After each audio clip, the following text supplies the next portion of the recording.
So let's talk about something that I know is on a lot of people's minds, the connection between getting a degree and getting a good job. For decades, there was this promise, right? A social contract. But today, we're going to investigate how AI is basically tearing that contract up and what that really means for anyone trying to start their career right now. For the longest time, the deal was pretty simple, right? You work hard, you go to school, get that piece of paper, and a decent job will be there for you on the other side. But what happens when that's just not true anymore? What happens when the deal's off the table? And this isn't some far-off future scenario. This is what millions of people are dealing with as we speak. So let's get right into it. The whole foundation of our investigation today is this one big idea, that the social contract, the agreement between education and employment, is fracturing right before our eyes. We're going to follow the clues piece by piece to figure out exactly why this is happening, and more importantly, what it means for you.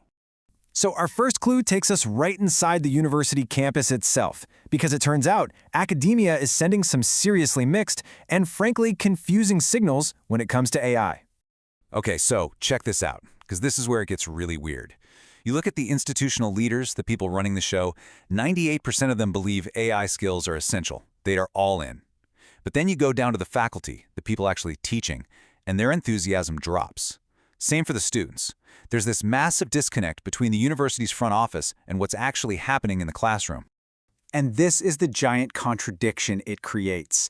In one ear, students are being told using AI is cheating, it's a threat to academic integrity. But in the other ear, the entire professional world is shouting, you have to master these tools. It's a matter of professional survival. So you're literally being punished in school for practicing the exact skills your future employer is going to demand from day one. And you can see the fallout right here. This isn't just numbers on a slide. This is real anxiety. Almost half of students feel like their ability to think critically is actually getting worse. And look at this. Well over half feel like they're cheating and are constantly afraid of getting caught. They're being put in this impossible position, feeling guilty and unprepared all at once. All right, let's pivot.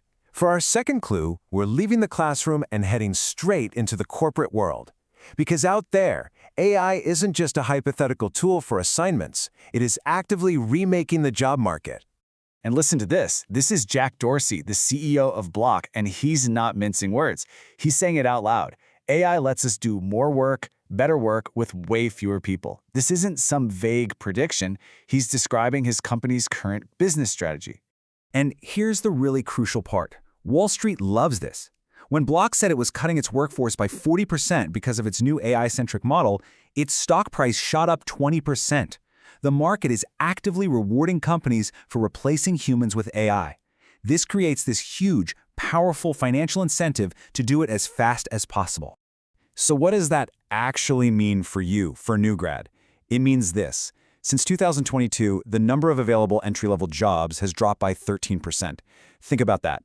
The very first rungs of the career ladder are being automated away, making it harder than ever just to get your foot in the door. Okay, let's connect the dots here. If those starter jobs are vanishing, and universities are, well, fumbling the ball on preparing you for this new world, then what are you even paying for? What is that degree really worth? This brings us to our third clue, the credential and debt trap. So this is when you start hearing this new, very appealing idea, right? That companies don't care about degrees anymore. They're hiring for skills. It's the big buzzword, skills-based hiring. And on the surface, it sounds like the perfect solution. And yeah, you see all the heavy hitters jumping on board, right? Google, IBM, Delta, they all put out these big press releases saying they're dropping degree requirements for lots of jobs. It really feels like the tide is turning. But is it actually happening? Well, a Harvard study looked into it, and brace yourself. It turns out that fewer than 1 in 700 new hires were actually affected by these new policies. That's 0.14%. It's basically a rounding error. So for all the talk, the reality is a degree is still the ticket you need just to get past the automated resume filters.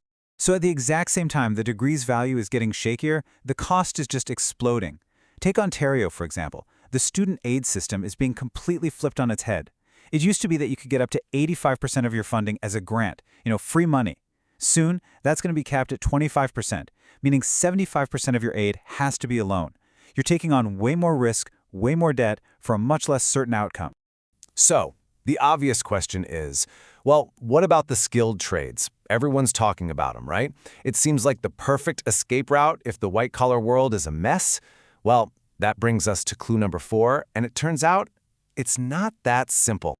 First off, just look at this. You'd think with all the demand, everyone who starts an apprenticeship would be finishing it. But nope. A shocking 64%, almost 2/3 of apprentices in Ontario, don't complete their certification within 6 years. The pipeline is incredibly leaky. And a huge reason why is pure, simple economics. The average pay for a first-year apprentice in a city like Toronto is just over $14 an hour. Now just keep that number in your head for a second. Because to actually live in that same city, you need a living wage of more than $27 an hour. The math just doesn't work. How are you supposed to survive, let alone support a family, on less than half of what you actually need to get by? For many, it's just impossible, and they're forced to drop out. So you see, it's not just about wanting to do the work. The whole system has these massive gatekeepers. There aren't enough employers willing to sponsor apprentices. There are regulations that limit how many a company can even hire. The hours often make childcare a nightmare. And of course, that crushingly low entry wage forces people out. It's not the easy escape hatch everyone makes it out to be. All right, we've gone from the university to the CEO's office to the job site. We've gathered all the clues. So now it's time to put it all together. What does this all mean? What are the new rules of the game? What's happening is that we're splitting into a two-tier knowledge economy. It's really that simple. At the top, you have the AI-augmented elite. These are the professionals who know how to use these tools to make themselves hyper-productive and capture most of the economic gains. And at the bottom, you have the precarious credential seekers, graduates loaded with debt, looking for entry-level jobs that are increasingly being automated out of existence. So let's just lay it out crystal clear. These are the new strategic realities you're facing. 1, you're in the cognitive automation trap at school. 2, you're facing a credential gap, where degrees are still required but don't guarantee anything. 3, you're dealing with a fiscal inversion, taking on more debt for less certainty. And 4, the supposed escape route into the trades is a serious bottleneck. This is the landscape. And all of this, every single clue, leads us back to one enormous fundamental question. If AI can increasingly do the cognitive work we used to train graduates for, then what is the point of a university?